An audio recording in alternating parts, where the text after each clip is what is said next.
Good evening, I'm Sean Schaefer, and this is what's happening in your world tonight. An international coalition of countries. This just in from BBC News. One man was killed and a woman was badly hurt when William Buckner, 16, and his stepbrother Joshua, 14, decided to relieve their boredom by opening fire on traffic on Interstate 40 with a .22 caliber rifle. The boys from Tennessee say they were at a video game when they shot at the vehicles. Lawyer Jack Thompson has taken up the case and plans to sue the makers of Grand Theft Auto, putting the U.S. entertainment industry back on trial, saying they should bear some responsibility for what happened to the victims. Mr. Thompson said if manufacturers wanted to keep selling violent games to children, they should be prepared for the consequences he believes repeated playing can have on a young and impressionable minds. The new games are so realistic that it's hard to tell reality from the video game. Well, I for one can attest to that. I walked in on my friend the other day playing a basketball game, and gosh darn it, I thought it was the Sixers. Turns out it was just PlayStation 3. Ha ha ha ha ha!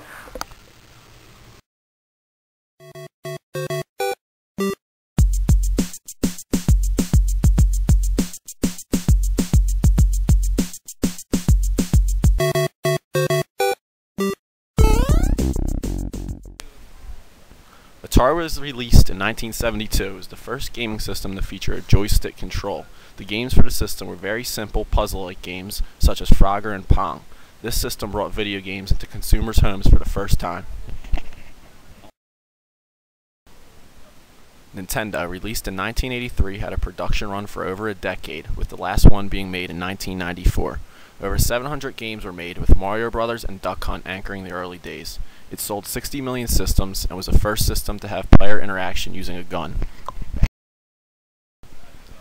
Sega Saturn was released on May 11, 1995. It was one of the first systems of the revolutionary new 32-bit era, with the best graphics available at the time. By September of '95, it had sold 80,000 systems.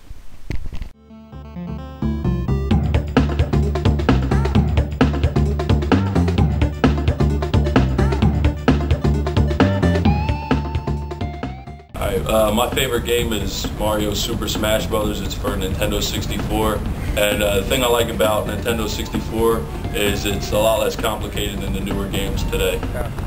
My favorite video game system is probably Nintendo 64, and the game I most enjoyed was GoldenEye 007.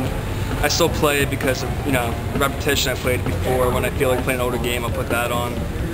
And yeah, I still play some old games, Mario, Sega, Sonic. Microsoft's entry into the latest generation of gaming systems is the Xbox 360, released on November 22, 2005. It includes a hard drive, a wireless controller, a headset, an Ethernet cable, and a component HD cable. PlayStation 3 was released on November 8, 2006. It is one of the latest generation video game systems out now. PlayStation 3 includes Blu-ray disc capability, which has the highest graphics capability out. They are offered in 20GB and 60GB models.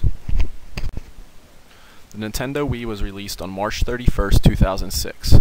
The Wii features an entirely interactive gameplay experience with its nunchuck controller and Wii remote. It uses infrared detection inside a sensor bar, and it senses the movements of the controller. It also gives you the capability to download previous Nintendo games to play.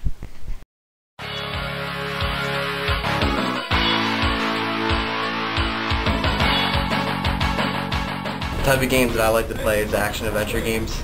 Violence does make it more appealing because you can get out of the world that you're playing in.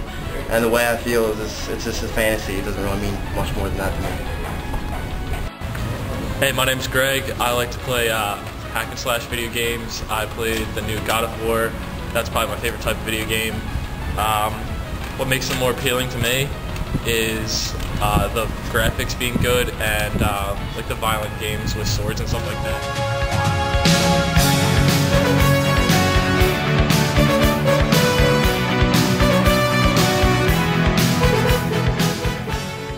Connection between video games and violence. I would think that fast-moving, violent video games might be related to the child's behavior, if not immediately after the viewing of the video game. At some future time, it might in some way have given them the message that violence is an okay thing. There's a very famous psychologist by the name of Albert Bandura, who you may have already heard about, in the 1960s was concerned about violent television and the effect of that on children who watched violent cartoons or violent shows, and his notion was that children learn by observing, not by doing necessarily, but by observing, and that they store that information, and at some other time, if the situation is appropriate or similar, they may show what they've learned in that later moment. And so that's always a concern of mine. Even if a child never acts meanly or violently based on what they've watched, I think a very major concern that I have is that children who watch violent games or play violent games, watch violent shows, might begin to view the world differently, might actually see the world as a meaner, more violent place, and I think that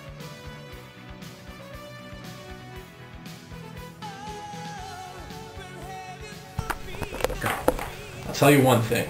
This reporter thinks the graphics on these new systems, such as the PlayStation 3, Xbox 360, and the Wii, are dangerous themselves. They look so real, it's hard for the children to distinguish between reality and the video game.